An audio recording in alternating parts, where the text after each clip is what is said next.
Bon alors désolé, hein, désolé pour la coiffure, le vent, tout ça. Mon coiffeur il est en prison. D'ailleurs, Geoffrey, dépêche-toi parce que là j'en ai marre. Et puis pour le vent, j'espère que bon, ça s'entend pas trop dans le micro. Mais voilà. D'ailleurs, vous pouvez regarder un petit peu la mer. Voilà, on est à Etretat. Vous pouvez revenir, caméraman, je suis là. Allez, tourne.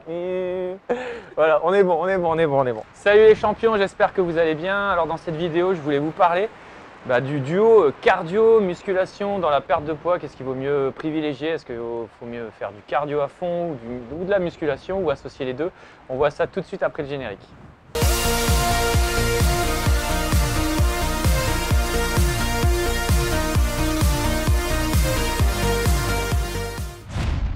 Alors dans un premier temps, on va parler du cardio et de ses bienfaits. Il faut savoir que les activités cardio, donc tout ce qui est vélo, natation, rando, marche, tapis de course, etc.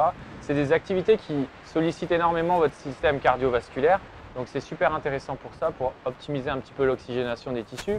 Ça va avoir une influence positive sur la fréquence cardiaque, notamment au repos. Ça va vous permettre de mieux gérer vos bronchospasmes quand vous êtes asthmatique. Ça va vous permettre de mieux dégrader les graisses et de les solliciter pendant vos efforts et du coup optimiser votre perte de poids et surtout la masse grasse.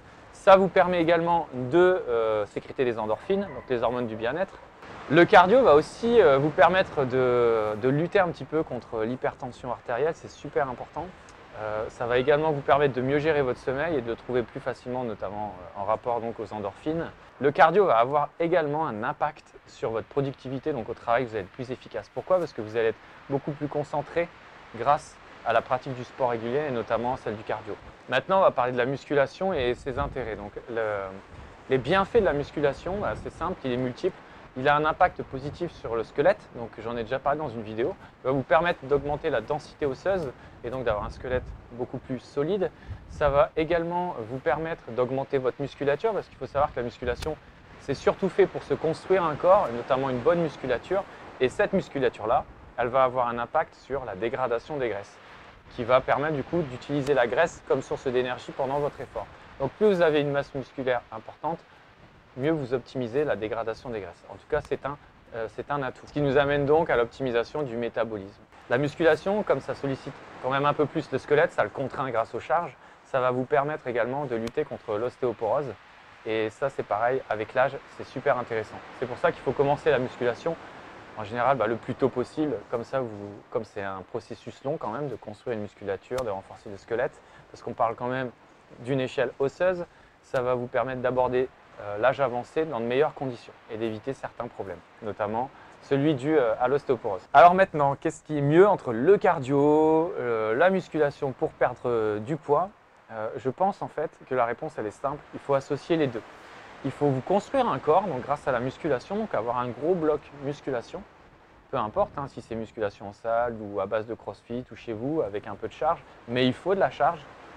Et à côté, avoir une petite source d'activité cardio. Certes, la musculation sollicite le système cardiovasculaire, mais pas sur des durées aussi longues.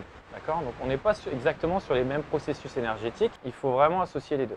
Donc l'activité cardio, ça va être donc tout ce qui est footing, tout ce qui est rando, c'est ce qu'on a vu en début de vidéo.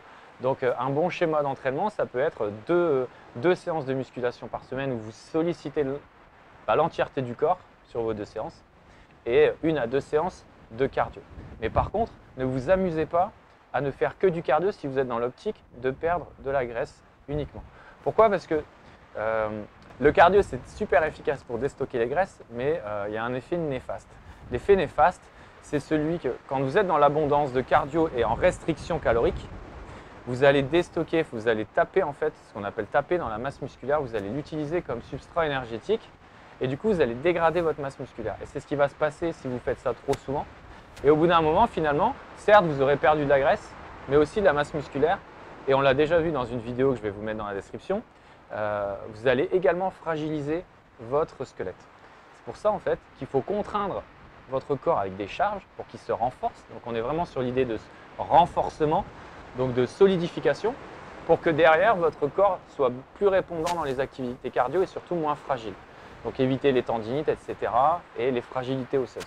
J'espère que la vidéo vous a plu. N'hésitez pas à mettre un pouce et à la partager, à laisser un commentaire si vous avez des questions. Et bien sûr, abonnez-vous à la chaîne et retrouvez-moi également sur Instagram, sur TFit Coaching, où je publie régulièrement des posts dans mes stories. Et je vous retrouve à la prochaine pour une autre thématique. Allez, salut! Toi, si t'aboies, je vais te... désolé, elle me fait rire. On recommence. Donc, On est quand même pas mal concentré. ouais, on est bien. Oh, on est bien. On est sur du bon.